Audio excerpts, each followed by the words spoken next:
It was a grave. "Daddy's pool is gone," he whispered. The words vanished in the breeze. 6 months ago, Sophia would have been cannonballing into those waters, shrieking with joy. Her tiny pink floaties still hung in the garage untouched since the divorce. Elena had called the pool dangerous, but she never called her affair with a coworker that. While Marcus worked 60-hour weeks to build their dream home, she built an escape plan. And now, he only saw his daughter every other weekend, when Elena felt like it. He turned to the patio table, Sophia's crayon drawing still pinned under a rock. A sun, a pool, and a stick figure daddy with a smile. His jaw clenched. Victoria didn't just attack his yard. She'd desecrated a memory. A sharp knock cut through the silence like a blade. Marcus wiped his hands, his body still trembling from the memory of Sophia's laughter and the absence of it. He walked through the house that once breathed with life. No sneakers by the door, no drawings on the fridge, just echoes. He checked the peephole. A uniform, police, and right behind her, standing smug at the edge of the driveway, was Victoria Harlow. She wore her righteousness like perfume, sweet and choking. The officer, calm but alert, "Mr. Rivera, we've received a complaint about unpermitted demolition on your property." Marcus blinked. "You're serious?" Victoria stepped forward, her voice laced with sugar and venom. "Concrete debris landed in my garden. I have grandchildren. This is a safety hazard." Marcus felt the heat rise again, anger blooming in his chest like wildfire. This wasn't about safety. It never was. This was personal. And she had just drawn first blood. Marcus stepped onto the porch, every step a battle to stay calm. "Yes, I'm Marcus Rivera," he said, locking eyes with the officer.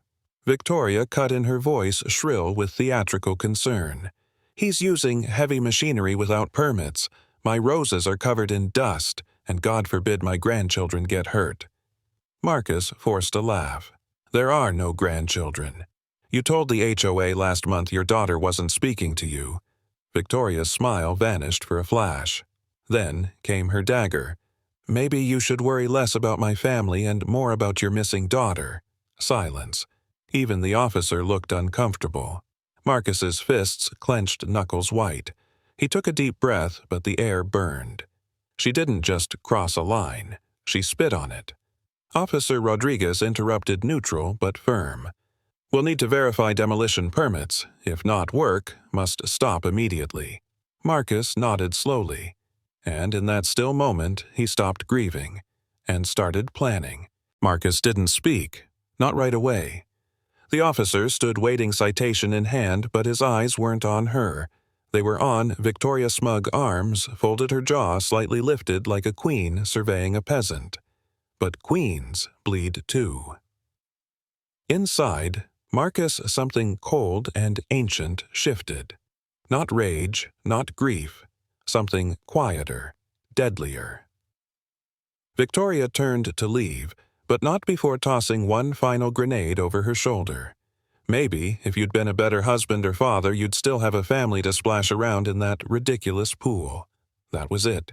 The sound of his heartbeat became a dull roar in his ears. Sophia's crayon drawing flashed in his mind. The birthday cake with aperte candles. The last laugh she gave him before the door closed for good.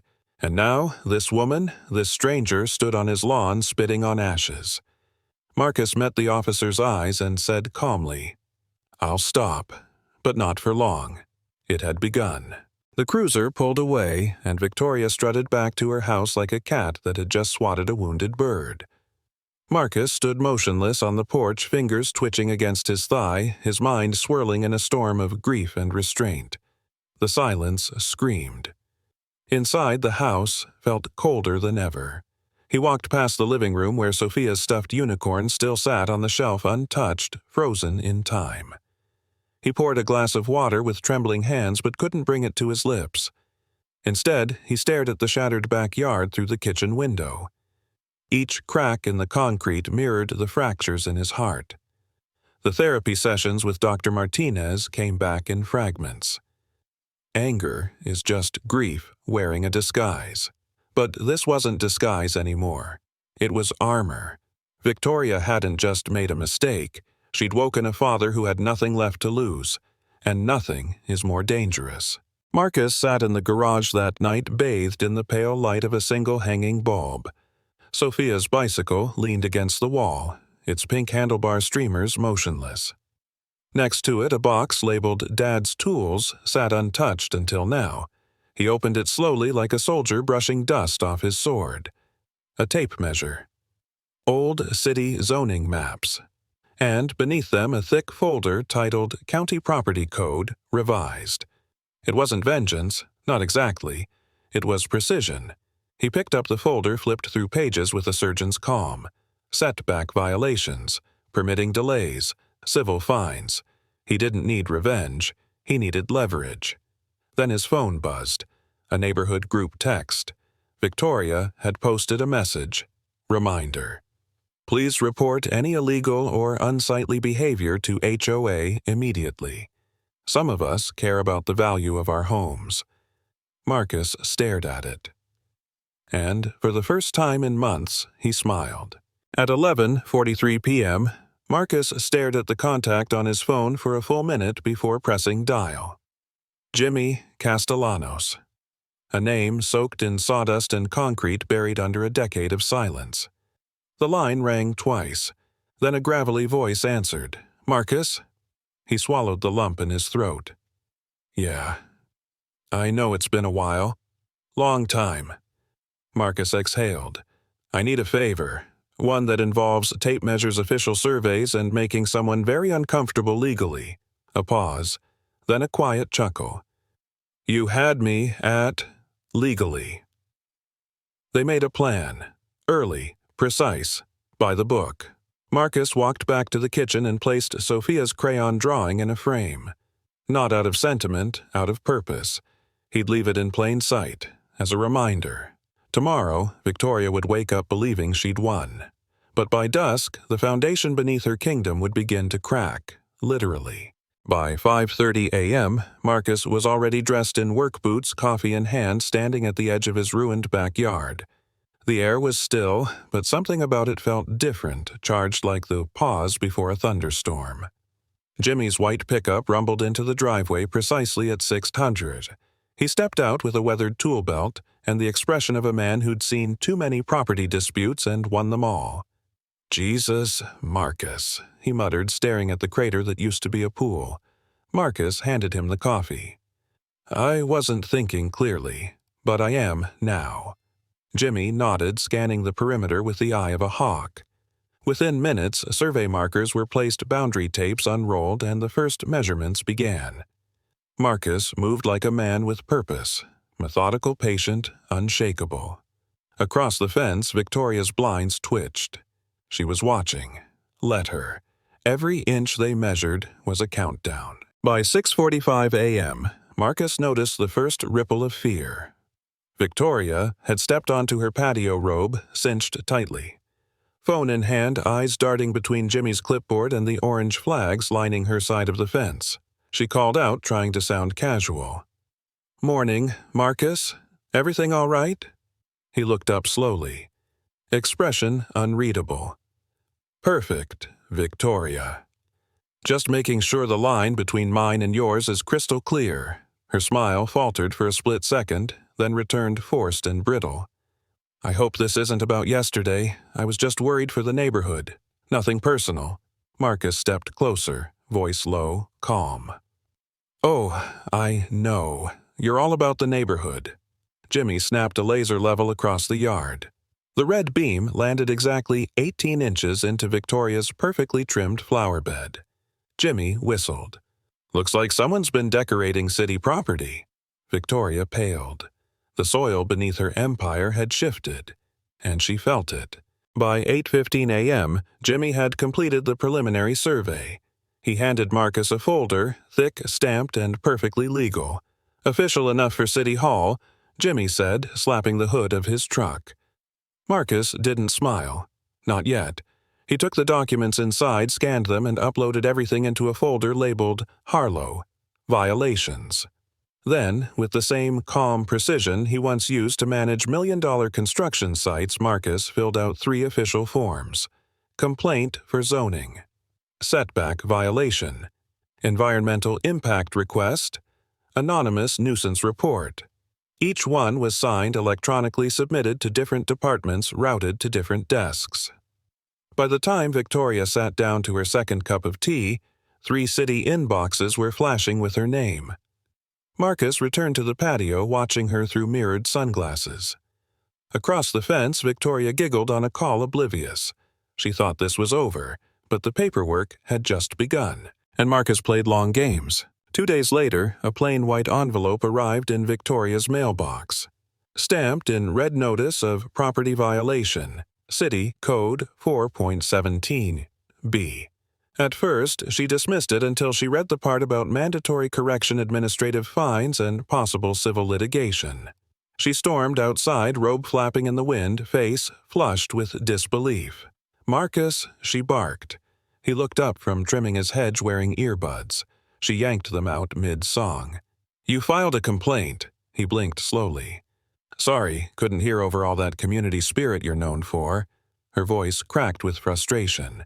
"You think this is funny?" Marcus held up his phone, clicked a button. "Recorded that. Harassment, possibly. Should I send it along with the fence measurements?" Victoria's mouth opened, then closed. The fear was setting in. Not because he was loud, but because he was quiet. And quiet men with paperwork are the ones who ruin kingdoms one form at a time. Victoria didn't sleep well. At 3:17 a.m., she was still pacing her kitchen in a silk robe, clutching the violation notice like it might spontaneously combust. The words "survey discrepancy" echoed in her head. By morning, she'd drafted an email to the city claiming it was all a misunderstanding. Marcus, meanwhile, sipped his coffee like nothing had happened. Jimmy returned at 9:00 sharp with a full-scale professional survey kit. They walked the property line like surgeons tracing a tumor. "Deck overhangs off by almost 8 inches, Jimmy muttered, measuring again. Marcus nodded. "Get it in writing." Victoria stood behind her curtains, visibly trembling. For the first time, she didn't yell. She watched, waited, and when Marcus caught her eyes through the glass, he gave her a small nod, not smug, not mocking, just patient, because justice, when it comes by code and measurement, doesn't shout. It waits. And then it writes reports. At precisely 10:42 a.m., a city vehicle pulled up in front of Victoria's house. An inspector in a pressed blue shirt stepped out, clipboard in hand, eyes scanning the property like a detective at a crime scene. Victoria met him on the porch, forced smile stretching too wide. "Oh, this must be some mistake," she chirped. The inspector didn't blink. "Deck fence and structural setback review. We received a flagged report from certified surveyors." Marcus watched from his patio, coffee in one hand, silence in the other. He didn't wave. Didn't need to.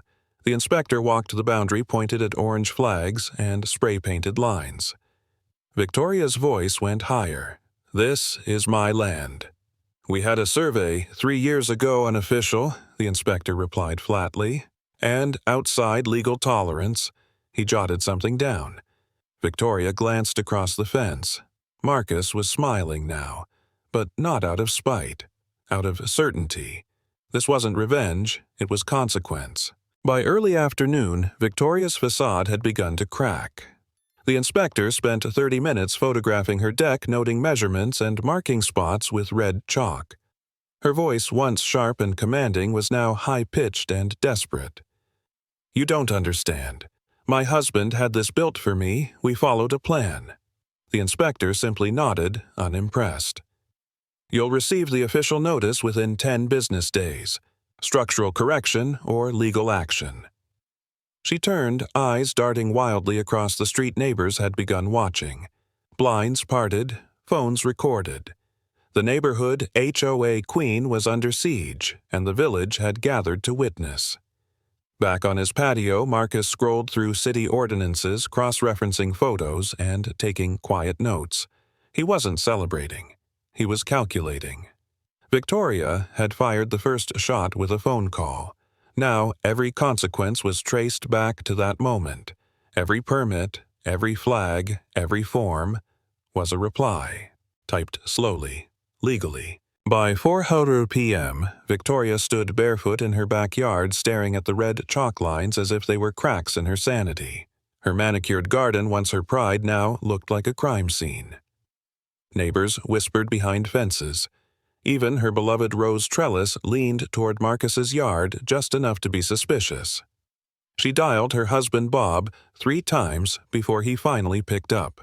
"What the hell is going on?" he snapped. "There's an inspector and permits, and Marcus is— You called the cops on him first, remember?" His voice was flat, cold. "Handle it. I'm at work." He hung up. Victoria stood in the silence, the wind stirring her robe. Across the fence, Marcus set down his coffee, walked to the boundary, and picked up a tape measure. He didn't say a word. But his silence spoke louder than any insult. "You started this. Now watch it. Finish." By evening, Victoria's control had fully unraveled. She stormed out to the sidewalk, waving papers and yelling at anyone within earshot. "They're lying. This is harassment. He's manipulating the system." But no one responded. Most neighbors simply closed their doors. A few recorded from behind windows. Marcus didn't move. He remained on his porch, silently flipping through a binder filled with regulations, her regulations. Victoria marched up to the fence, fists clenched, eyes burning. "You think this is over?" she hissed. He looked up, voice calm as still water. "It's not over, but it's legal." That single sentence knocked the wind from her chest. She staggered back, suddenly unsure, not of what he'd do, but what he already knew. She'd built her power on rules. Now those same rules were wrapping around her like chains. And Marcus. He wasn't done yet. He was just getting efficient. By the next morning, the whispers had turned into questions. A neighbor posted a video of Victoria screaming on the sidewalk. Another added a screenshot of her HOA emails, dozens of complaints she'd filed over the years. The tide was shifting. The Queen of Order had become the tyrant of chaos. Marcus watched it unfold with quiet detachment, noting each comment, each subtle shift in tone. The city's online records showed her violation report now marked under review for escalation. She tried to rally support, emailing the HOA board, pleading for backup. No reply. Even her closest ally, Mrs. Langston from 2 houses down, simply replied, "You brought this on yourself." Victoria stood in her kitchen staring at the walls like they were closing in. Her kingdom was shrinking, not from fire, but from the slow, cold erosion of credibility. And Marcus, he hadn't even filed the workshop permit yet. At 11:03 a.m., Marcus walked into City Hall with a folder tucked neatly under his arm. Inside, plans for a personal backyard workshop. Dimensions 20 by 30 feet. Height 16 feet. Setback from property line exactly 5 feet and 1 inch just within code. When the clerk stamped "Received" on the application, Marcus nodded once silently. It wasn't just a building, it was strategy. That height would cast a shadow across Victoria's beloved garden from morning till late afternoon. No sunlight, no roses, no more tranquil mornings with tea. By 3 p.m., she received the neighborhood notification letter. Permit review in progress, construction starting within 21 days. She crumpled the letter in her hands, heart racing. She ran to her husband's office, waving the paper, but Bob just stared at her, tired. "You made this war. You'd better be ready to live in it." And for the first time, she wasn't. Victoria slammed the letter onto the kitchen counter. Bob barely looked up from his laptop. "They're building a workshop," she snapped. 16 feet high, blocking our entire backyard. Bob exhaled through his nose, slow and exhausted. "You mean Marcus is building something? On his property? Legally?" She stared at him, stunned by the betrayal in his tone. "He's doing this to punish me." "No," Bob replied, eyes cold. "He's doing it because you gave him every reason to." The silence that followed wasn't just awkward, it was defining. For years, she'd ruled the street through smiles and threats, but now her own home no longer respected her throne. She turned toward the hallway mirror and saw herself not the polished, composed woman she presented to the HOA. just a cornered figure trembling. Marcus wasn't yelling. He wasn't even gloating. That's what terrified her most, because people who plan in silence strike with precision. Marcus sat at his desk that night, lit only by the glow of his monitor. He wasn't digging for dirt, he already had it. Emails, HOA records, complaints. Victoria had filed under fake names, petty fines she'd weaponized against single mothers and elderly neighbors. He compiled it all into a single PDF. Title, Pattern of Harassment, Victoria Harlow. He sent it to 3 recipients, the city inspector, the HOA board president, and anonymously to the neighborhood group chat. By morning, the thread was lit up. Screenshots, stories, people sharing how she'd reported them for garden gnomes, wind chimes, even a child's lemonade stand. Victoria opened her phone and went pale. For the first time, she wasn't feared. She was mocked. And the comment that gutted her most from a neighbor she never bothered to learn by name, turns out the only code she ever followed was cruelty. And now, it was all public. By noon, Victoria couldn't step outside without feeling eyes. Not curious ones, judging ones. Cars slowed in front of her house. Neighbors crossed the street when she passed. Children whispered and laughed when she walked by. She tried to water her garden, but the hose slipped from her shaking hands. Inside, the phone rang non-stop calls from the city about code violations. Fines, mandatory adjustments. Bob said little. He ate in silence. Slept in the guest room. When she asked if he still supported her, he just looked at her like she was a headline he'd already read too many times. The final blow came in the form of an email. Subject notice of special HOA hearing. Complaint against member Victoria Harlow. She read it 3 times as if repetition could change reality. She was no longer the enforcer. She was the accused. And outside, Marcus planted flowers where his pool once was calm as ever. The HOA hearing was held in the community clubhouse. Victoria arrived 10 minutes early, hair-curled blouse pressed an attempt to salvage control through appearance. But appearances couldn't fix silence. No one greeted her. No one offered a seat. She sat alone at the end of the long oak table, clutching her prepared notes like a shield. Across from her sat the board. 3 faces she once controlled with charm or threats. Tonight, they looked through her. The first speaker wasn't Marcus, it was Mrs. Langston. The Harlows reported me for planting lavender, said it attracted bees. I paid a $200 fine. Gasps, murmurs. Then came Mr. Patel, a retired veteran. She called animal control on my therapy dog. One by one, neighbors rose not to accuse Marcus but to unload years of quiet resentment toward Victoria. She didn't speak. Couldn't. For the first time in years, she realized no one feared her anymore. Victoria returned home from the hearing with mascara smudged and silence clinging to her like a second skin. The porch light flickered. Her garden, once pristine, now looked forgotten. Inside, Bob was packing a duffel bag. She froze. "Where are you going?" He didn't answer right away, just zipped the bag and slung it over his shoulder. "You don't get it, do you?" he finally said. "I used to think you were protecting us, but you weren't. You were protecting control." She reached for him, voice cracking. "This is our home." "No," he said, stepping past her. "This is your kingdom, and it's burning." The door shut behind him with a finality more brutal than any gavel. Victoria stood in the foyer surrounded by silence-framed photos and the echoes of power she no longer held. Upstairs, a leak dripped in the guest room ceiling. Even the house had started giving up on her. That night, Victoria wandered her own home like a stranger. The walls felt closer, the air thicker.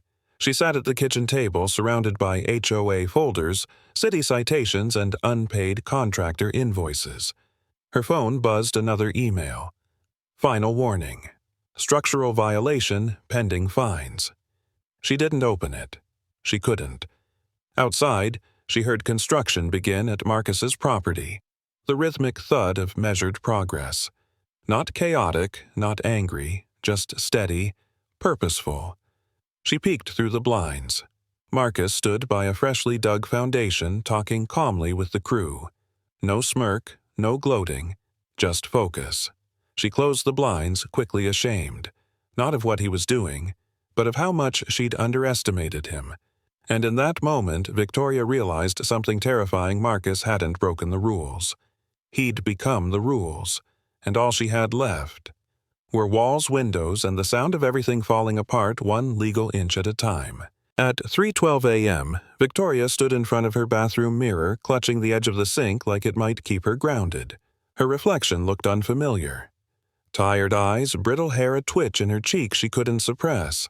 Not the image she curated for years. Not the perfect neighbor, the rule enforcer, the standard bearer of the street. Just a woman unraveling. She whispered to herself, I was right. I was protecting the neighborhood. But even she didn't believe it anymore, because control wasn't protection. It was armor. And Marcus hadn't pierced it with anger.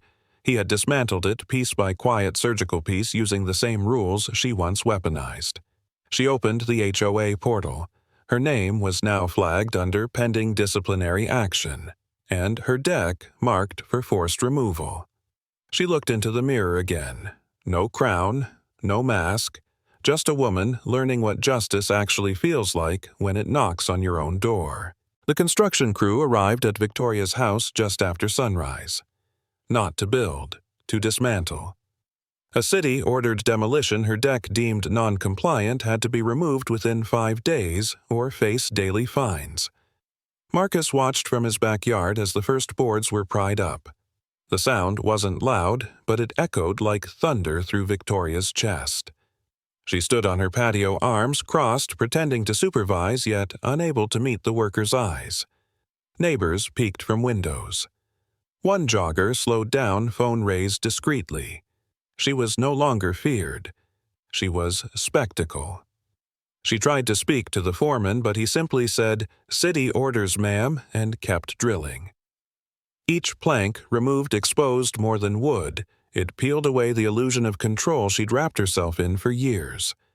She turned, retreating inside, closing the curtains tight, but nothing could block out the truth. The empire she built on rules was now being taken apart legally. By dusk, the deck was gone. All that remained was bare dirt and splinters like bones of something that once stood proud. Victoria sat on the back steps, shoulders slumped, fingers digging unconsciously into her robe's sleeve. The silence wasn't peaceful, it was hollow. Bob hadn't returned. The HOA had issued a formal censure. The city had sent a final notice of fees, $18,300, and the neighbors, no more whispers, no more glances, just distance. Across the fence, Marcus stood beside his fully framed workshop, its silhouette casting a long, deliberate shadow over where her roses used to bloom. He didn't look at her. He didn't need to. His presence was enough. She stood slowly, crossed the lawn, and stopped at the fence line. Her voice barely above a breath. "Marcus, can we talk?" He turned, met her eyes, calm, steady, and simply replied, "Now you want to listen." Victoria stood at the fence like a child called to the principal's office. No clipboard, no smug smile, just raw, unfiltered remorse. "I didn't mean for it to go this far," she whispered. Marcus studied her. Not with anger, he was long past that. With clarity. "You meant to humiliate me. In front of my daughter, my neighbors, myself." Her lip trembled. "I lost myself." Marcus nodded slowly. "You didn't lose yourself. You revealed yourself." She closed her eyes. "The things I said, about Sophia, about your pool, I was cruel. You were calculated," he corrected gently, and then more quietly, "She would have loved that garden you destroyed." Victoria's voice cracked. "I'm sorry." Marcus stepped forward, eyes steady. "I'm not here for your apology. I'm here to remind you that everything has a cost." Then he turned away, leaving her with silence and the weight of everything she'd finally begun to feel. As the sun rose behind Marcus's newly built workshop, light spilled over the garden he had replanted, no longer a battlefield but a quiet monument. not to victory, but to clarity. He didn't destroy Victoria. She unraveled herself. He didn't scream. He measured. And maybe that's the real message here. Sometimes the most powerful justice comes not from revenge, but from knowing your worth and refusing to let anyone violate it. If you've ever felt powerless, silenced, pushed to the edge in your own story, remember this. You're allowed to defend your peace, with grace, with patience, with unwavering strength. If this story resonated with you, hit that like button and subscribe, not just for more stories like this, but to remind yourself you're not alone. Tag someone who needs to hear this, because no one has the right to take what's yours, especially not your voice. Thank you for watching, and we'll see you in the next one.